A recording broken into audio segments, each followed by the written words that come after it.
اور عرفات میں آپ نے کہا دعائی و دعاء الانبیاء من قبل فی ھذا المقام، میری دعا اور مجھ سے پہلے جتنے انبیاء یہاں آئے حج کرنے، عرفہ پیش ہوئے، سب یہ کرتے تھے لا الہ الا اللہ وحدہ لا شریک لہ لہ الملک ولہ الحمد وہو علی کل شیء قدیر۔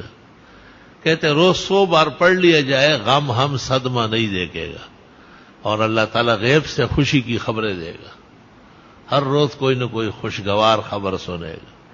اور کتنا آسان ہے، سب کو یاد ہوتا ہے لا الہ الا اللہ وحدہ لا شریک لہ لہ الملک ولہ الحمد وہو علی کل شیء قدیر۔ اور کتنی بڑی سند ہے کہ آپ نے کہا دعائی اور دعاء الانبیاء من قبلی فی ھذا المقام، عرفات کے میدان میں آپ نے کہا، بخاری مسلم میں میری دعا اور مجھ سے پہلے تمام نبیوں کی دعا اس جگہ یہ ہے لا الہ الا اللہ وحدہ لا شریک لہ لہ الملک ولہ الحمد وہو علی کل شیء قدیر۔ میں نے ایک استاد سے پوچھا کہ یہ تو تسبیح ہے، ذکر ہے، انہوں نے کہا آپ کو جو چاہیے وہ بھی ملے گا، اور جو نہیں چاہیے ان سے اللہ بچائے گا، اور کیا چاہیے۔ ایسی زبردست دعا ہے، سبحان اللہ،